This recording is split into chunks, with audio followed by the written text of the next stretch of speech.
Congratulations to all of you. You've made Golden Globe history tonight. Damien, I'd like to start with you.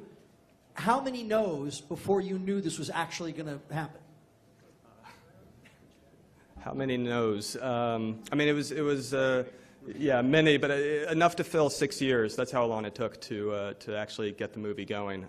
So I always actually remind myself of that. All of this is just so surreal, but the dream come true, the biggest dream come true I've ever had was literally our first day of shooting, standing there with the cameras rolling. That was just, and being surrounded by people like Emma, Ryan, and John, and my crew. It was the biggest gift. So all of this is just even more surreal because of that. Hello. Yeah, I have a question for RSI, Swiss Italian Television, over here. First of all, congratulations for the victory. Just want to make a little bit of humor. Now that you guys won a Best Pictures, are you willing to go to Washington January 20th? Maybe you're going to be the only one attending as celebrities, Mr. Trump. What do you think about it? Mark, you take that. It'll be cold. Mark Platt for that one. We're just really grateful we got to make a film that we love, that celebrates passion and life and music and feelings.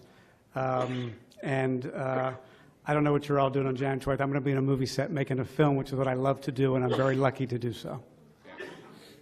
Hi there, Steve Futterman from CBS News. I wanted to ask Ryan, Emma, if I could ask you, what you feel is the reason this film resonates with people? I know there are a lot of people who like musicals, myself included, but it has to be more than that. What is the theme of this film that you think resonates with people and has made it such a critical and popular success?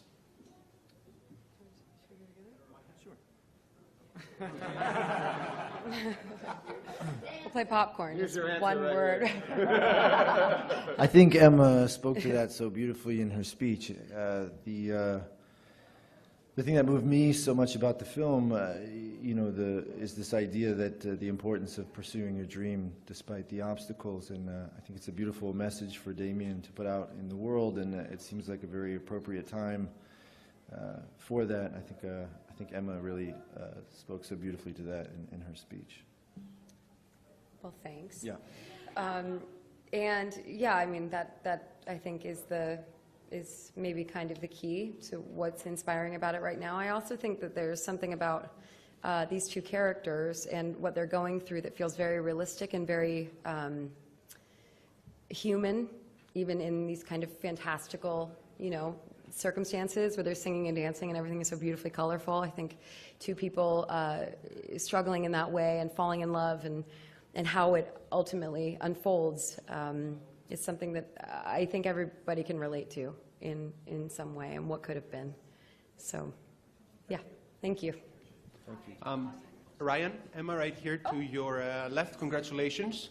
And I would like to ask you a question, it's how love in present day and their feelings might be changing and affected, and the whole love fantasy that your film presents, given all the social media, given the instant gratification that we can get through many different social apps. Do you think that the love fantasy is really offended in the end? I've had too much champagne to answer that question. Emma? Will you just repeat the very last part again, please? I'm sorry. Yeah, it's basically how our modern era has shaped what we consider a love fantasy today. I don't know that I can speak to the entirety of the modern era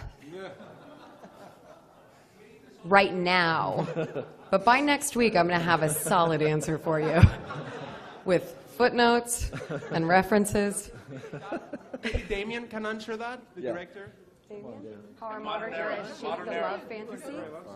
The fantasy of love, our modern era has shaped the fantasy. Oh, great. Thanks, Emma.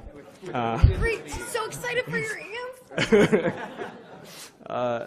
The modern era. Well, I don't know if this answers the question, but I mean, it was important to us to make a love story that was actually for the modern era, that was a contemporary love story, but use older movies and older love stories to comment on the modern era.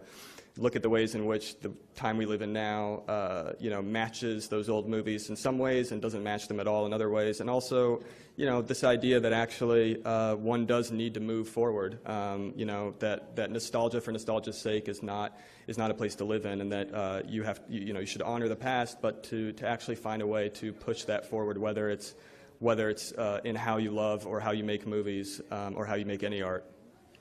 Damien, stay there. Question for you. Oh, hey, Hi.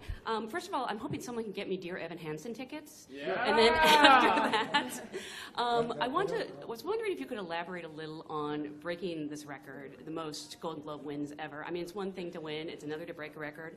I also believe you're the youngest director to have ever won. I mean, how does that feel?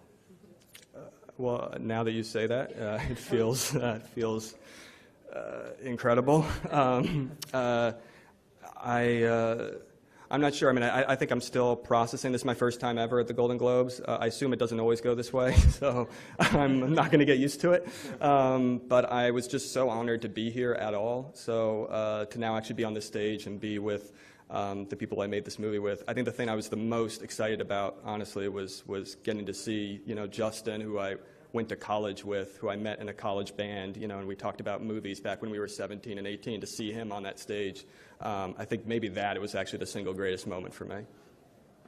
Thank you. Thank you. Thank you.